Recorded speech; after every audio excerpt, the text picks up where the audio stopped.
Ruchem Aboim, Shem Yegin Shir Torah, Mostes Boston. I'd like to welcome everyone to tonight's shir. I'd like to big Yeshikayach to Rabbi Yaakov Weinberger for support for tonight's shir, Lili Nishmas Oviv, Rabbi Gershom, Rabbi Yaakov Weinberger, Shalom Yotzei Yud Beizov, Lili Nishmas Imoy, Baruch Bas Rabbi Yitzchak, Shalom Yotzei Tesov, Tanish Meshem, Tzuras B'Tzara Chaim. On both sides, we will rely on the support of the Tzibur by sponsoring the shiurim and donating to Irgun Shir Torah to help with the great expenses of organizing and arranging all these shiurim. Call Irgun Shir Torah at 718-851-8651 or 718-853-3950 or email tapecenter@yeshivanet.com for to have this great schus. Tonight we have the Kavod with us, Rabbi Yaakov Weinberger, Shlita, Magachir and Halacha, and Mitzvah Yeshiva, and about the will, how to prepare it, and the differences between Halacha and the Court of Law. It's my cover to call Rabbi Weinberger for tonight's shir.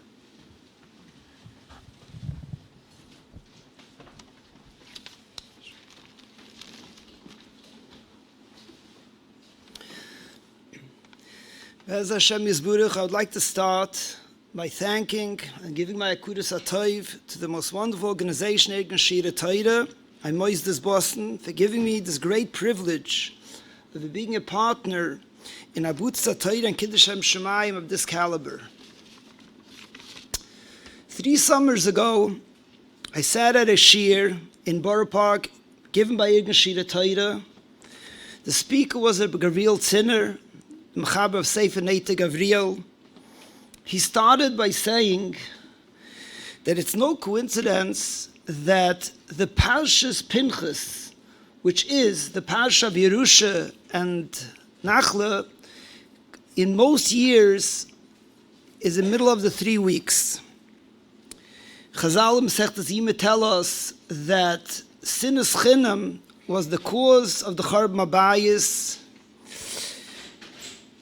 and we have to make it our business that the tzevuas should be done properly, and we will not have any sinas chinam that was going to bring about the binyan abayis b'kurev.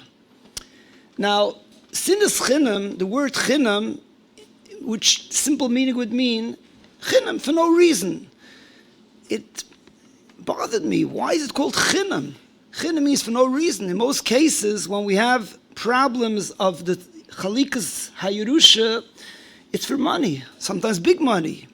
Why are we calling it chinam, sinas chinam, for no reason? But I think sinas chinam in our case, when we're talking about a problem, those that are a little aware in the issues of family feuds that come about because of problems in chalikas hayerusha, could easily be avoided by making the proper tzevuas, the proper trust. And at that point, the word chinam here is for no reason.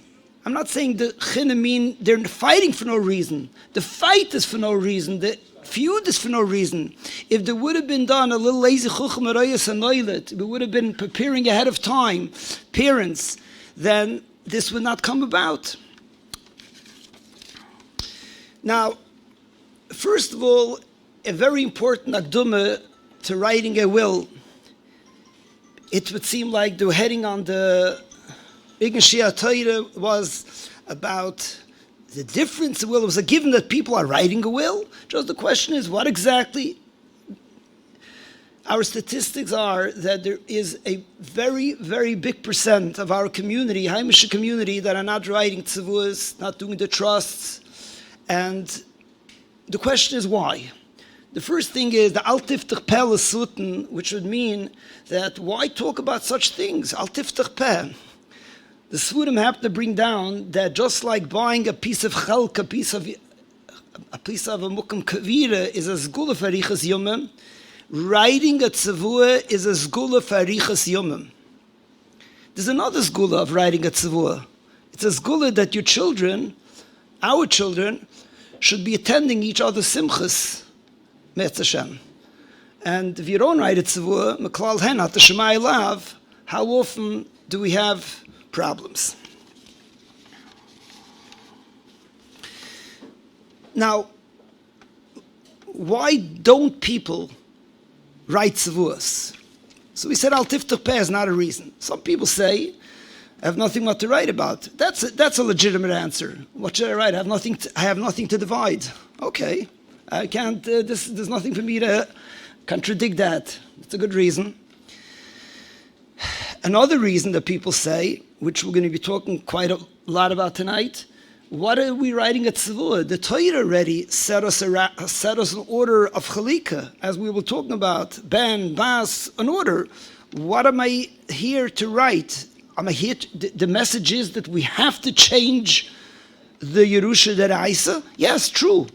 The Ramu in Choshen Mishpat in Hilchos Nachlas, in Reish Zayin, Siv Zaimi writes, someone that wants to write a tzavua to avoid machloikas in the family, he tells them how to go about it. But if granted, we're going to talk about that, daughters, wife, giving different people. If a person does plan to do exactly the way it's written in the Torah, meaning ben yoirish v'loy bas, b'chad noitel pishnayim, wife gets only her amount that Chazal were misak of her dira, Mezainis, in such a case, is it necessary to write a tzavua? Is there any accomplishment? Do you gain anything?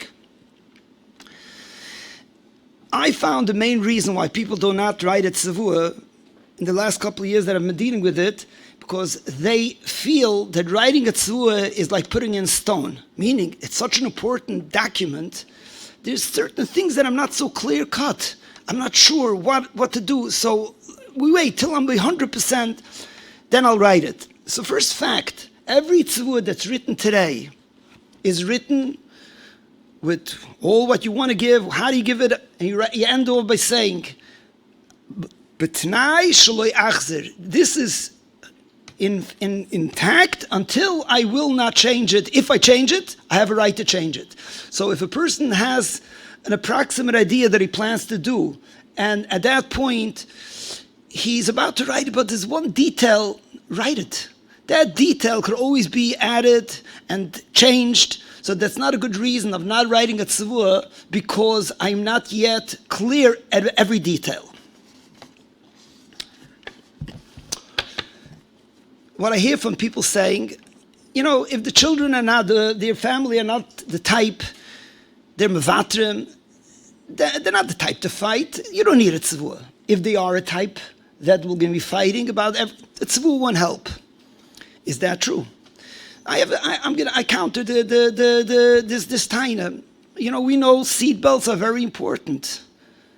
Did we hear any seat belts, any accident with a seat belt that came out? But people have seat belts, and there are accidents, and the seat belts does some good, but doesn't always 100%.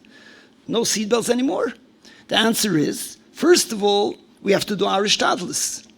Besides, the seatbelt makes that accident should not have that much of an effect. Same thing here. Yes, you're right. That you could, if with the tzavua, there is ways and how people could make problems.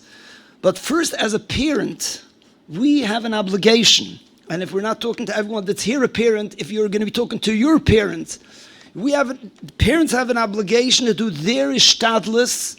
It should not come about to be a mechloikus. If it doesn't work, anoichi nafshi yitzalti, which means I did mine, and at that point, I'm off the hook. There's a sefer called Maver Yavik, a Kadmon, a Talmud from Ramapana, which is 400 years ago. He writes about the importance of writing and every detail to write, and he says, if the children, this is going to help your children to be not arguing, and you'll have menicha nechoina. And then he writes, and if chaz v'shulma didn't work, you're off the hook, and you will not have any, whatever rest in peace we want, as we call it, will not have any effect of you or their fighting. That's provided that you did yours.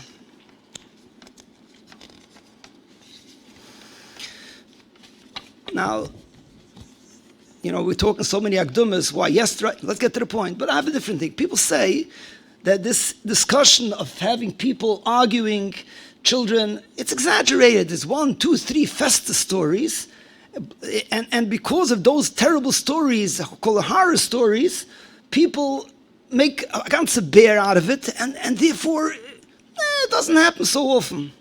I have to share with you a statistic. In Borough Park we have today Mishpachas Babat, Tatek Averuf. Their father was the Friedige Tatek Averuf. He's one of those years there weren't many Paiskim, Dayunim, and Saturn, and in Titus. He told the Yid, in those years before computers, he had his filing cabinet, and he took a person into his room, and he showed him, he saved all the information in his filing cabinet, and he showed him, look at this filing cabinet. 70% of the dentitis that I've been handling here, is connected to Yerusha. Now, there are 427 Simunim, chapters, in Choshen Mishpat, in the monetary laws, entirely. Hilchas Yerusha v'Nachla has 14. 3% of Choshen Mishpat is Yerusha v'Nachla, and 70% of the dentitis are connected to that. So, yes, it's not exaggerated. Okay, established. We have to write a tzivua. At what age? When does that start? Very interesting. I did some research. Kamat no one says an age.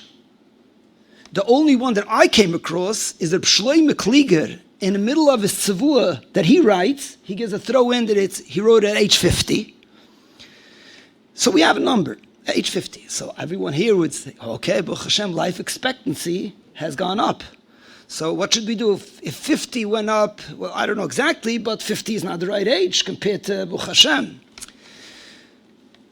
2 years ago, I gave a shiur in Raleigh Hotel in Catskills.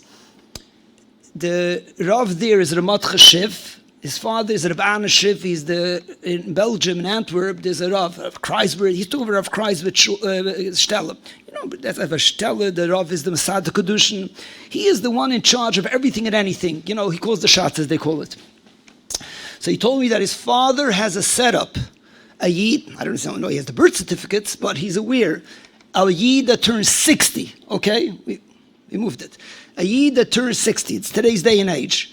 When he turns 60, he calls him you got to write a tzivua. He doesn't tell him all the details, how, there's different families, settings, how to give it, what to give. We'll talk about that.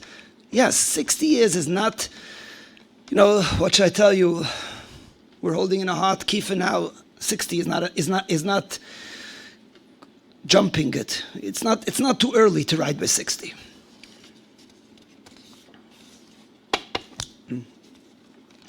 Okay, we will be sharing, the benefits of having a will and a tzivua. We'll talk about the will, the legal will, and we'll talk about we have with us 2 lawyers, Heimish lawyers, Shimon Meyer, which happened to be a Talmud of mine over 20 years ago in the Vinsky Yeshiva and Baruch Greenwald, and they will be able to share with you during shir. They'll be able to add certain things that I cannot. I don't have so much yediyah about, and after the shir, they will be available for legal questions.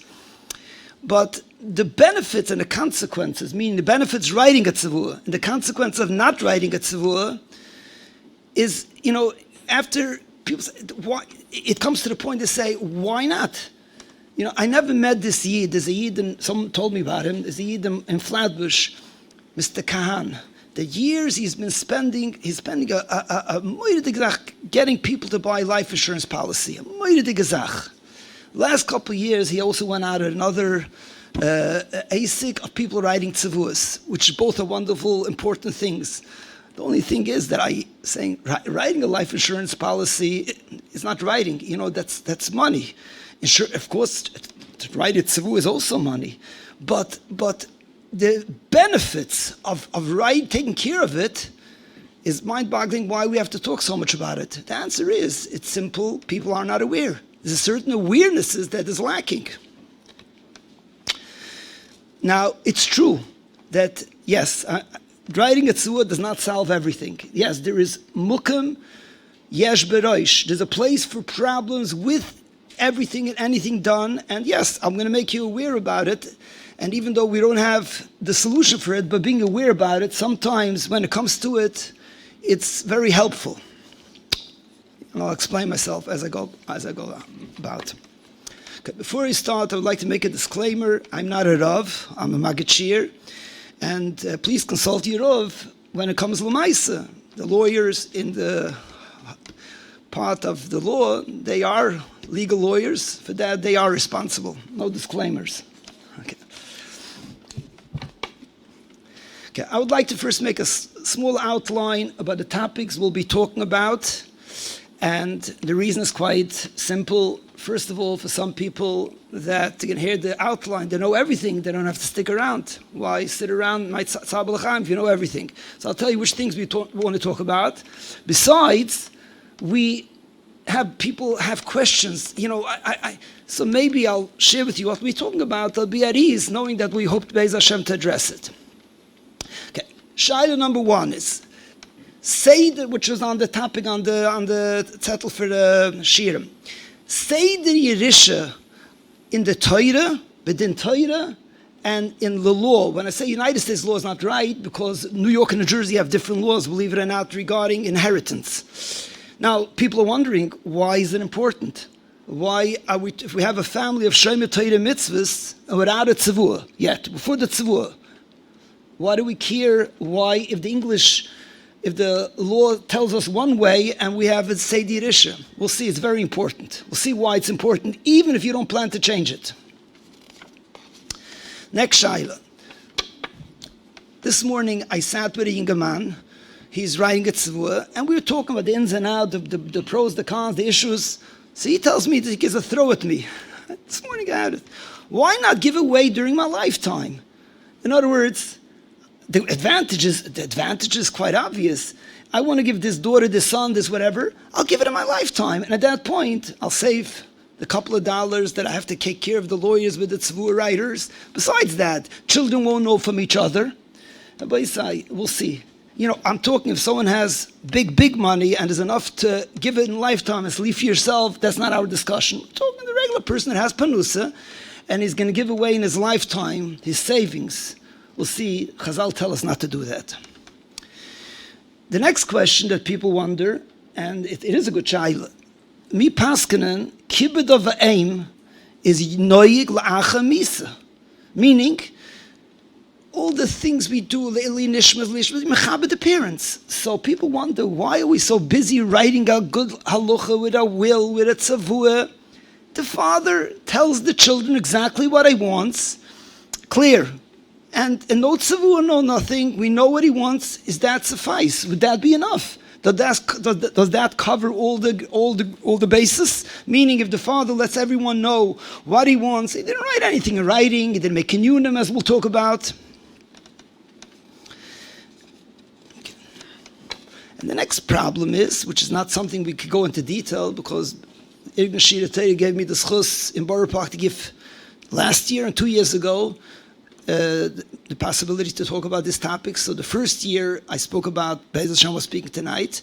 The second, last year I spoke about the topic of Avirach Santa, meaning, I'm here talking very small amount, but the topic of changing Tzavua deraisa, the Mahalacha Yerusha deraisa, is that mutter lekatchila? Is it clear cut? I give my daughter equal, and there's no issue about it in Chazal. Is it only b'shas adchak, or maybe it's even suggested? It's suggested to give to your daughters an equal share. We'll talk about that, but like I said, in detail, this has to be discussed. Everyone's separately in his case, but I'll share with you what the Rebbunim are of opinion today. And then I will, Be'ez Hashem, try to share with you some horror stories. I know the Pesach Kron is here, he has good stories. Now, people always like a good story. A horror story, people don't like, but if it does the job, then we share it. The horror stories that I personally have heard, people, what's happening, what things, it's mind-boggling what things happen if things aren't done properly. Even if you do a tzavua, you don't make a proper tzavua. Now, here's the hard part. in older age, people get older, and we started out, the good news of writing a tzivua is it could always be changed. It's good news, but it's bad news. It's good news meaning that there's a way how to write a tzivua, there's no backseas. But we don't know who wants to do that. There's different situations. But since every tzivua does have a possibility that it could be changed, in older age, different family members start influencing and pressuring parents to make changes in a will. And yes, everyone knows you cannot make a change only if it's tzlila hadas, meaning your head has to be loose, I don't know the right word, has to be clear. And any Rav, I've seen Rabbanim, when they check out before writing a tzivua in a nursing home, they ask questions, they make sure that, fine. So the parents are taken on a ride, meaning their emotions are not that strong, their mental health, their emotions are much more fragile, and you have children nudging, as we'll call it a Yiddish word, and asking them to make changes for their benefit. Is there an eitzah for it? So it says, I have good eitzah, I'll also nudge, okay? So everyone will be nudging. See who's a bigger nudger? What's the eitzah? Is there a solution for this issue?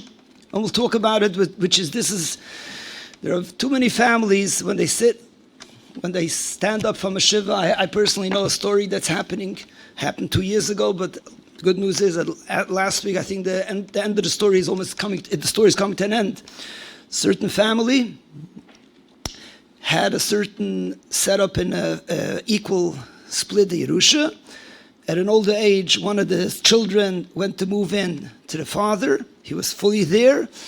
He stood up from the shiva. Instead of having the Yerusha originally, as it was written, equal shares, it was Killa Shali.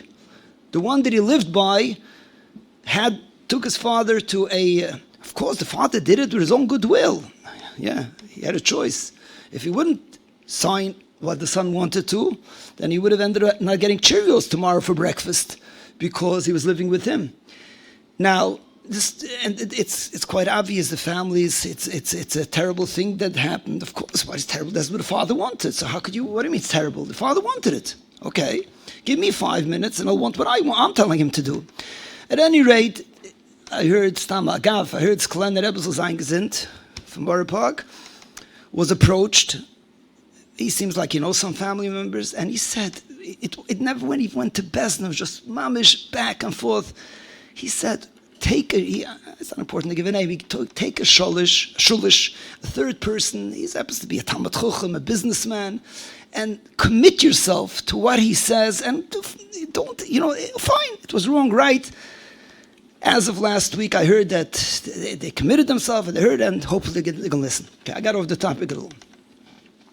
Now, before answering these questions that we have to answer, okay, we're talking about tzivuas, and there's something called trusts, power of attorney, and health proxy, which these are 3 important things, which I know a little about it. I will just give you an outline of a certain thing, and I'll ask Shimon Meyer to come over and fill me in a little the oilam for a couple of minutes to fill in the oilam with some details. People, it's a shame, if a person here in Borough Park, last year I meet a Yid in Borough Park, his wife had a stroke, and he came from Hungary in 1956, and he doesn't have too many family members. He has a house, and he tells me I can't get my wife into the nursing home because I have a house on my name. So frage ich him, you're 75. Why didn't you take care of it and make a trust?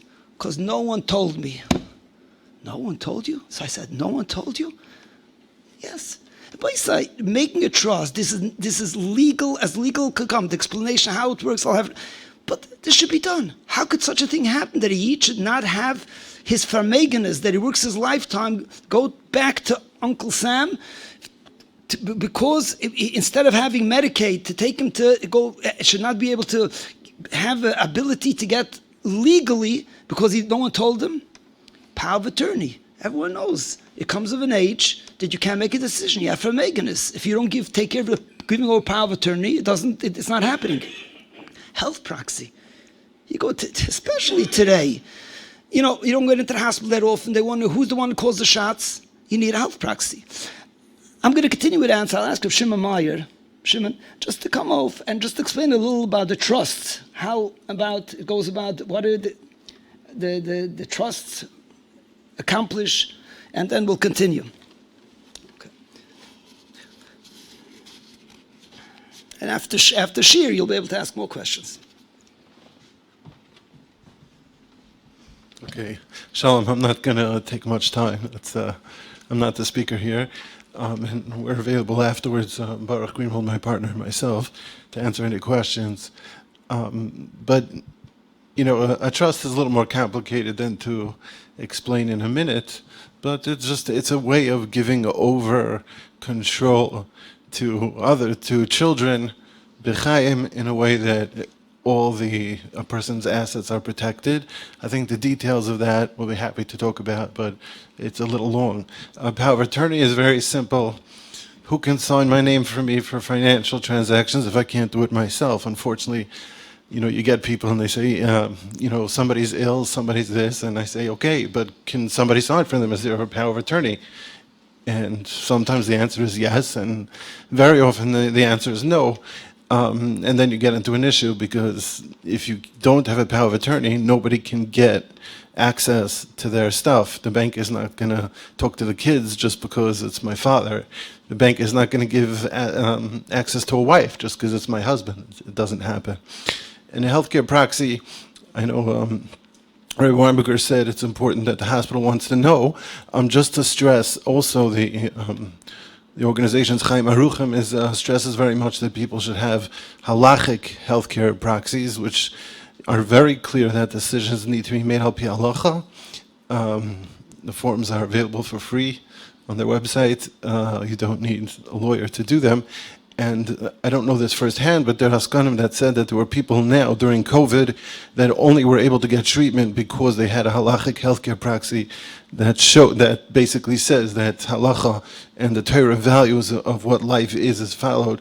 We all know that the secular world does not have our hashkafa as to which lives are worth saving and which ones are not. And they said they were actual stories where people were only able to get treatment because they had a halachic healthcare proxy.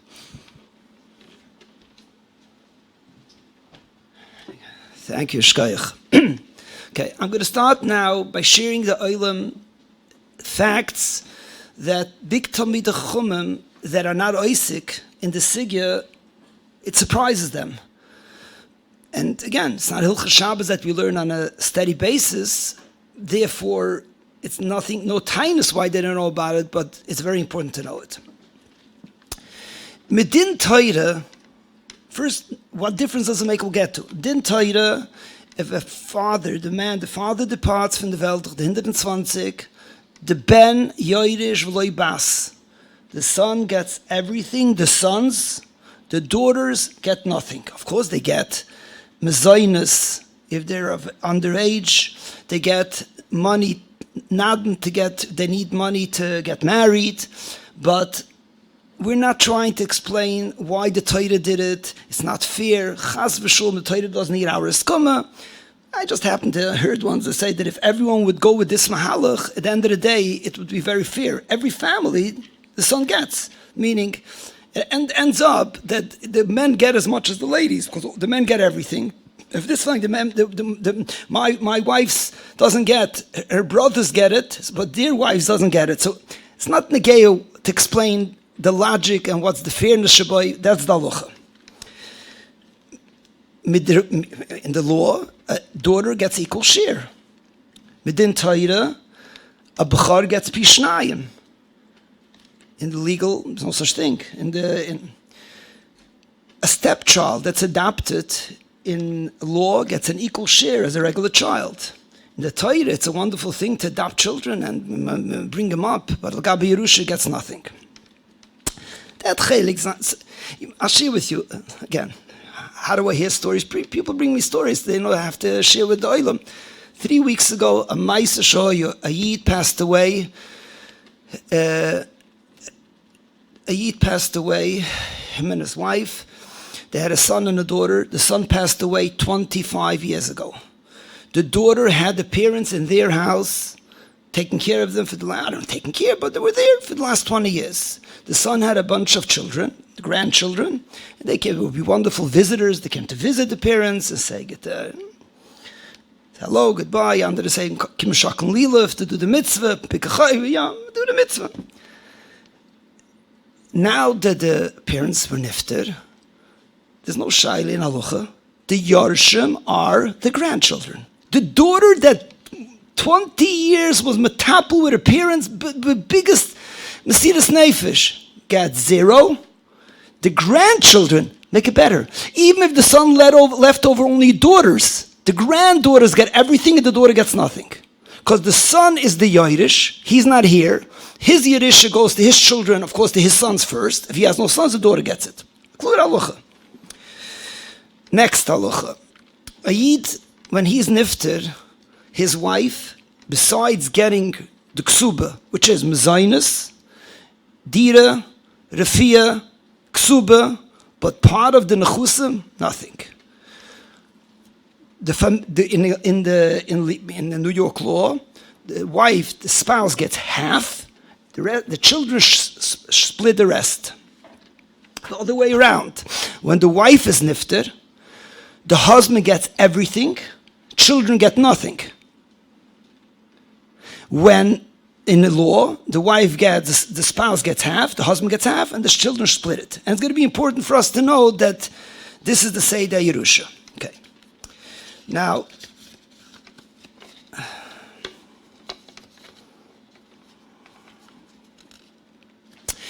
here's the question.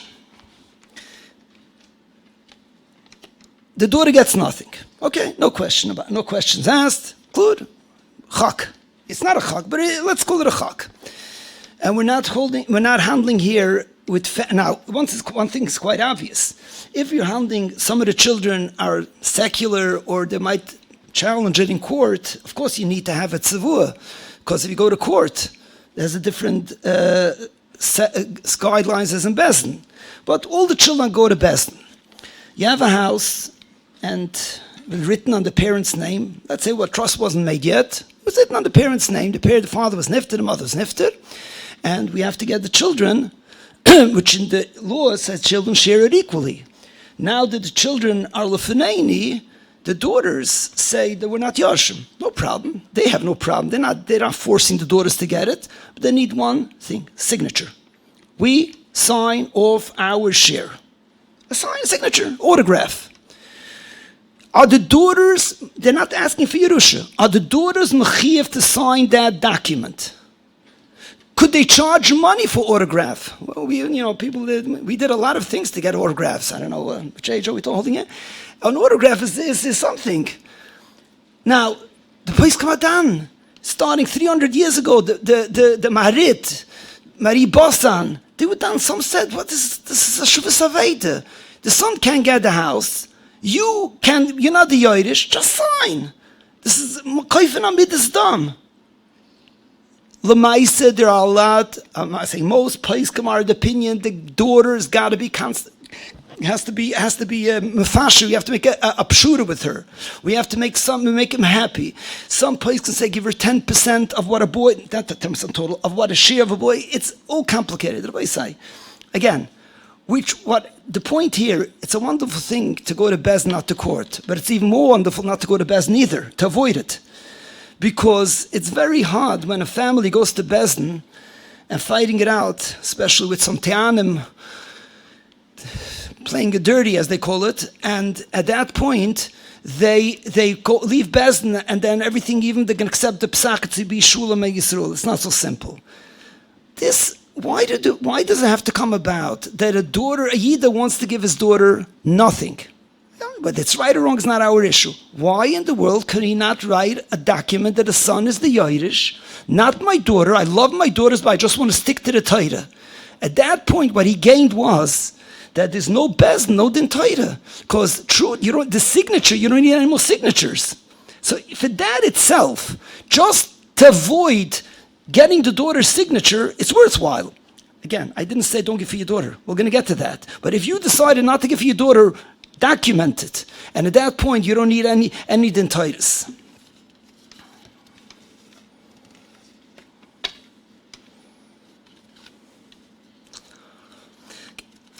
basically, people are wondering, if I have a will, a legal will, why are people busy halachically tzavua and a legal will? The legal will, I don't know, with the trust, I'm not so bekannt.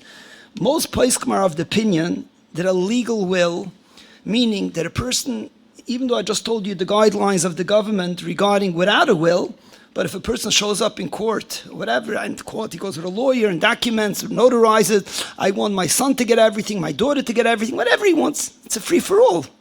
It's your money. A person cannot be masna mashkusa b'Torah. The Torah says the daughter is the Irish. Apologize. The son is the Irish, not the daughter. I could write till tomorrow, I want my son and daughter to get equal. It doesn't work. You masna mashkusa b'Torah. You cannot, because a minute after the petira, after I die, I have no say in the matter. I could do it in a lifetime. So basically, our tzivuz, what Halacha does is, we give the kinyan, we make a kinyan, and it should take effect, rega shu lifnei misa, meaning I have a power to give my money in my lifetime. We don't want to give it away. The Gemara Masechtas Bava Metzia tells us, there are 3 people that scream, and no one listens to them, because they did it to themselves. You know one of the 3 people are? A person that gives away his money to his children in his lifetime, and then he needs the money and comes schnodding to his kids, and they said, I don't know you. So Chazal said, you did it to yourself. The message is, don't do it. Now again, they say don't give money to your children, don't give it away. If you have enough to keep for yourself. So that eitz of giving away is not an eitzah. So we give it, so these kinyunim, basically, you need to make, you can't do it yourself. That's why a Rav that does these things knows how to make the kinyunim, kinyan siddur, how it takes effect. But the problem is, a lot of time we have some of these people say, oh, then I don't need a legal will anymore. You know, you won't have every judge understanding all this kinyunim, how it works, especially the kinyan of chutzi zucher, where they do it. So you need a legal will besides. I just have to, since this, I heard a story from Rav Henken Zatzal. Just everything is getting so uptight and so scary. I just have to give a geschmack of meise in to make a Rav Henken Zatzal again a kligi that tzaddik of a yid. Sheina meise. There was a certain family. A yid got married. He had a son, a bachar. His wife passed away, mamish, a couple of years with. A short while later, he remarried, had a new family, second wife. And the first child was mamish, close and fine. Everything shulma Yisrael, wonderful, until he was getting of age. And the second wife and the children made a cheshbon that they saw that, we're turning around. He's the b'char especially. He's getting a double share, and there was a lot of hameginus. What do we do? So they came up with a plan. He was a little of age. There wasn't going out much. He came to visit. The mother came to visit. The second wife said, he can't come in. The father's resting. Next time, the father went away. But kids, to make a long story short, the son was not let in. He amalach hamuvas, he asutin, and the same children that caused the son not to come in started telling the mother, what? The father, what, you see what is your son? At your old age, he's not coming to visit you? If I were you, I would write him out of the inheritance. Sounds right, no? And they're constantly telling him. He wrote it, and it seems like for some reason, I don't know the technicalities, but it had to be written. $5 million, whatever it was for his wife and other kids, and on that one gets $50. That's some number. And he stood up from the shiva. After he passed away, the son was Stitman. He went to Rav Henken. I don't know this part of the story. It ended up in court. It didn't end up in Beis Din. I don't know, this doesn't stim. That's what happened. So Rav Henken told them, do me a favor. It was written in Lashon Kodesh, this will, in Yiddish, Lashon Kodesh, and an interpreter in court had to interpret it. And he asked, do me a favor, I want to speak to the interpreter. When he says it over in court, you should say word for word. And they sit down and they start saying the sides, and the interpreter starts reading what it says here. It says that the father said that this child should get $5 million, this child should get $50 after 120 years. 1 minute, one judge says, 120 years? In other words, you can't give till 120 years. So the father, the 50 one, they got the $50. No problem, I can wait for $50. The one for the $5 million says, okay, we got to settle. The Tankum, the Chachmusai, got the story that today you pull the fast one, they're going to pull him out. So he had the 120 years when he dies. But so 120 years, got to wait 120 years, except if they settle between themselves. If they're two. Okay. Nachzul and Yanayim. Okay, as I said, most Paiskim agree to give a daughter, it's suggested to give to a daughter because of kinna v'sinna. Give means write her into the tzavua. Even though, why should she be jealous? The Torah writes so, but since it has become part of the system that daughters are given, if the daughter doesn't get, she is not the money that much. It's like teaching up that my friends will look at me. I wasn't a getraye tochter.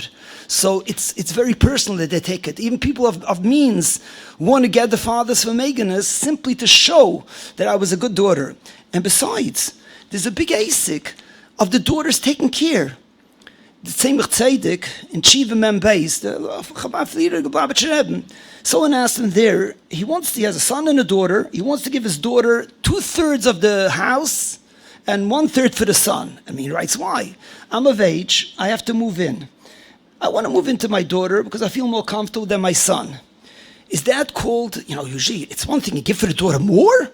So the Tzemach Tzedek writes, where does it come in Yerusha here? Am I allowed to take my money to the grocery store and buy food? Am I allowed to go buy myself a jacket? You're using your money to get nursing care, which happens to be your daughter.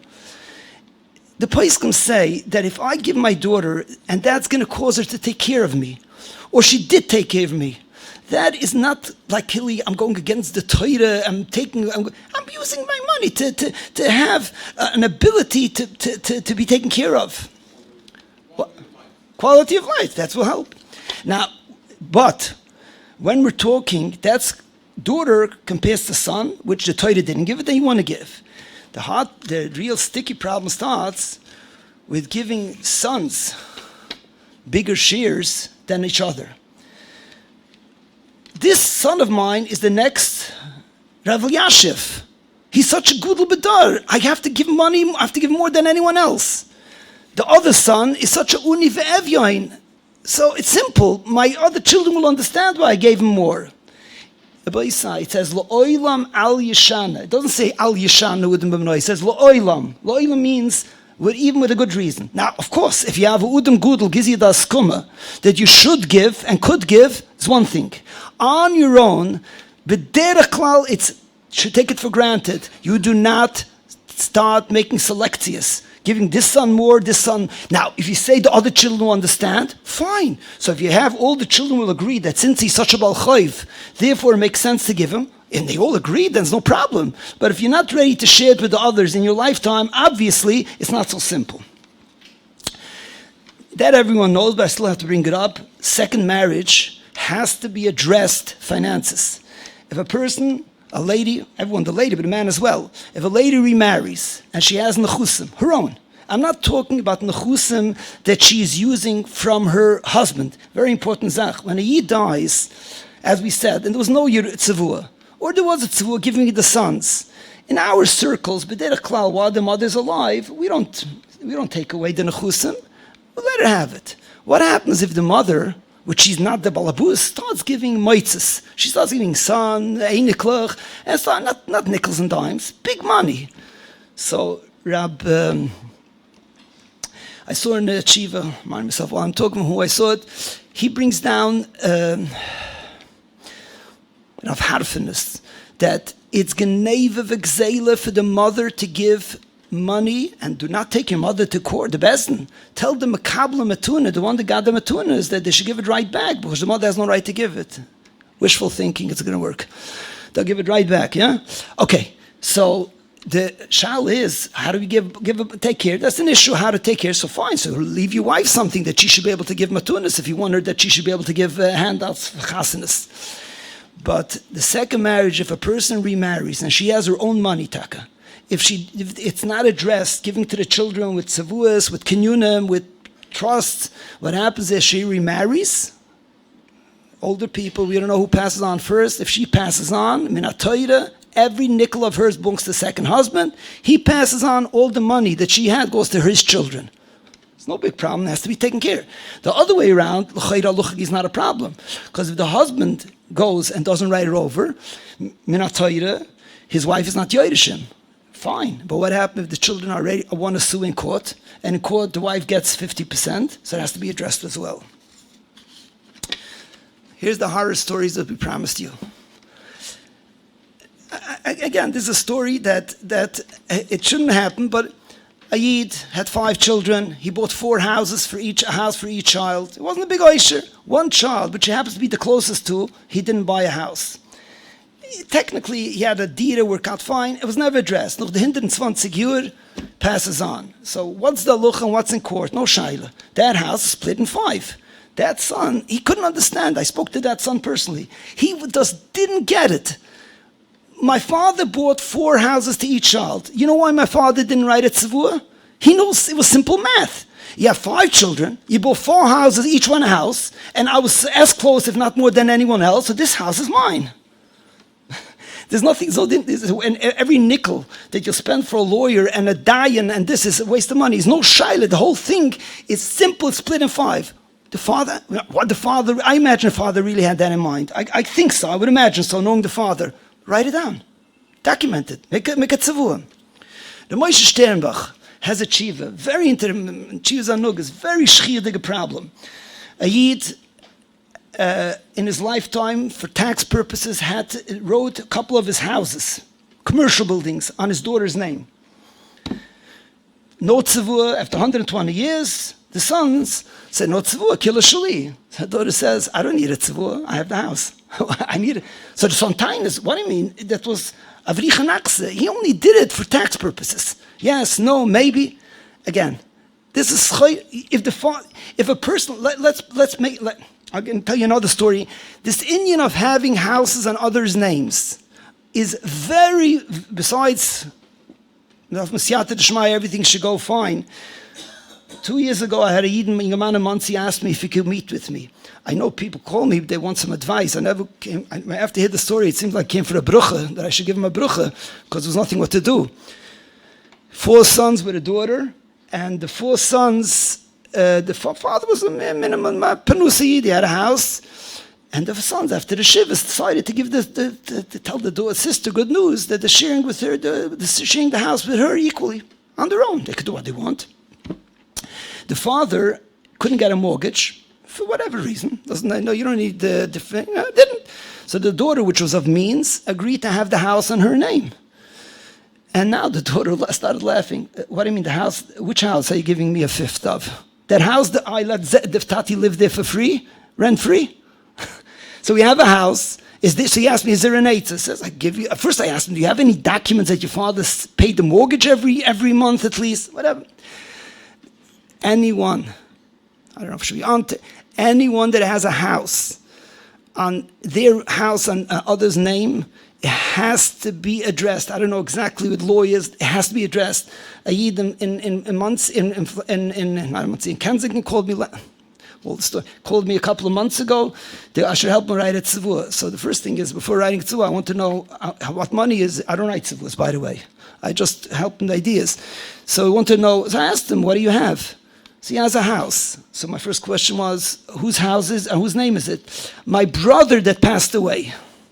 So, but my nephews all know that it belongs to me, to us. So I said, we're not trying any tzivuas. First, let's get documents that your nephews are agreeing that it's yours. Bekitzer, last week, 2 weeks ago, I got a phone call. They called the nephews. Yes, no, fine. That's what in Chanukah time. Since then, they haven't picked up any phones. I wonder why. And now he wants to write a tzivua. But I say, anyone that has vermegenis of andere name, speak to Mimcham about it. I don't know the eitzes, but there's too many stories.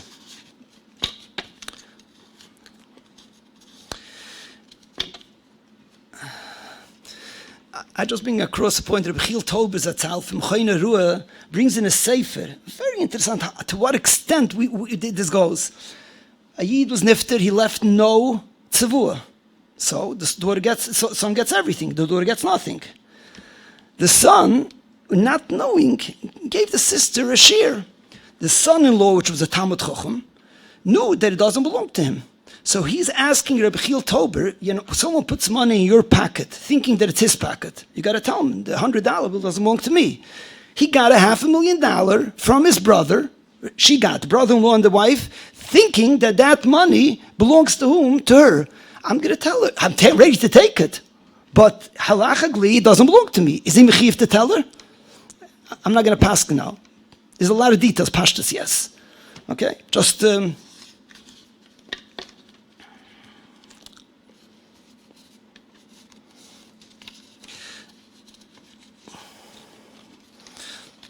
See, that's what happens when you write horror stories. It gets all mixed up here. Okay.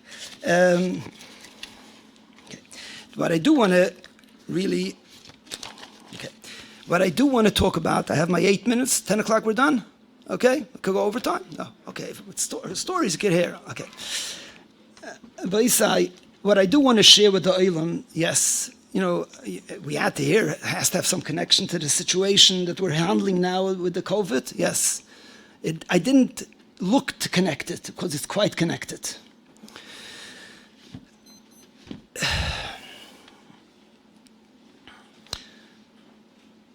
Nursing homes have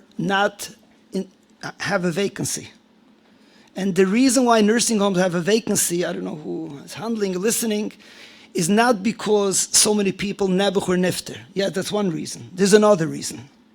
And we'll get what has to do with tzavuz and Yiddishes here. Another reason why there's a vacancy is because people are very hesitant to have their parents go to nursing homes, especially the union of the nurses are having a field day. They're fighting that this was gewaltige Eitze not to let people come visit.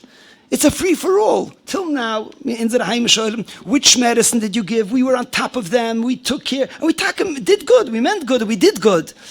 All of a sudden, the law says that you're not allowed to do it. You can't come in. Besides the fact that the elderly need our visiting, the care is not the same. Excuse me.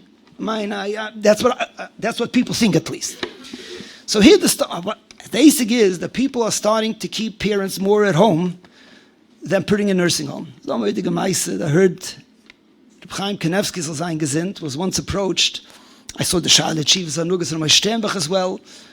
A person is mechiv to take in his parents in his house rather than putting him in a nursing home. Now, not that nursing home, there's some people, nursing home is a good environment to have people to be more with, but let's say, better klal, better care. Is it a chiv of a son to take in his parents? So Chaim Kanevsky said, I'm not going to pass you, but it's a good insurance policy that your children should take you in. If your parents are taking in by you and your children see that, then when you will need to be taken care of, they'll take care of you as well. Agav. So we have this asik that people are taking children into the houses. Now, the parents say, children are taking the parents into the houses. Yeah, that 10 children, one parent takes care of 10 children. 10 children can't take care of one parent. Yeah? Yaakov Avini, when Binyamin was lost, mamish. Yeah, we don't find much about the stories of the 10 children of Binyamin. Okay. Al Kapunim, we started out with people taking in children parents going to children's house or children moving into the parents. Dort heibschun der Isik of those children which are taking care of the parents. And people say, oh, this one child is ready to move in. I stand up for him. Don't stand up yet. I'm not sure what his intentions are. Don't take it easy.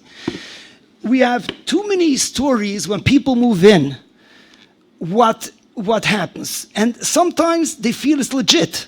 I'm taking so good care, and I'm in the middle of the night. Yes. Besides, I don't say you have to wait for the Schal Olam Abu. You deserve it. I spoke to a big Dayan in Borough Park. He told me it's something called Zechiyas v'chiyuvim.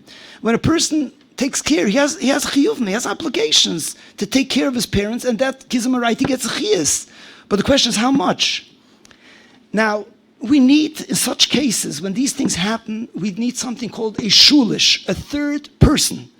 A third person is such an eitzah. People should not wait till things get out of hand. That when there is a sichsach, Forget about parents coming into your house. How often do we have a parent, we have 5 children, everyone means the best, one doctor says surgery, one doctor says medicine, and each child is ready to fight for the rights of the parents, mamish to the end. So pshat, kol mechloi kashil Hashem shemayim, kol mechloi kashein Hashem shemayim, Seifel is kaim. Mechloi kashil Hashem shemayim, ein Hashem shemayim is not beskaim. Mechloi kashil Hashem shemayim, Seifel is kaim. I'm not telling you push up pshat. A person, when he fights, if it's not, gives up. I want to take care of my parents. How could I be mevater? So I once heard a story about a family that couldn't get to first base. Every parent, azoy and azoy. So someone suggested, take it the third person. Impetayish, there's no negias. Everyone is negay bedover. So it makes sense. He says he cares so much about his parents, 99% sure that third person can say like me. But I can't take that chance of that 1% that my mother will not be taken care of. I can't listen to Shulish. And what should I say? And what should he say? Everyone thinks the same way. But you have to have a third person, a das shlishis. That das shlishis regarding how much does that child that lives there have to do, and how much schiyas should the person have. And someone told me over Chaim Wozner, which is Mamal Mukim for Shmuel Wozner, used to be a Rav in London. And before his father passed away, it was a Chushav, and a Yid that lived there in Europe, a big millionaire, left. He knew all the handlerai, he took care of all the tzivuas and everything. Then he said, in the end of his tzivu, he writes, children, I know everything's said and done, things might be sichsichim. I beg of you, and I ask you, and I command you, whenever, do not let it get out of hand.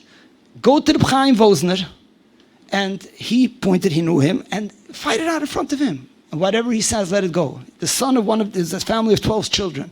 The son told me, there were quite a few fights, of course, no, that's normal. They went in front of Reb Chaim, they debated it. His words was there, and all 12 children are intact, because they listened. Now, what do we do with the original issue of the problem we started out with?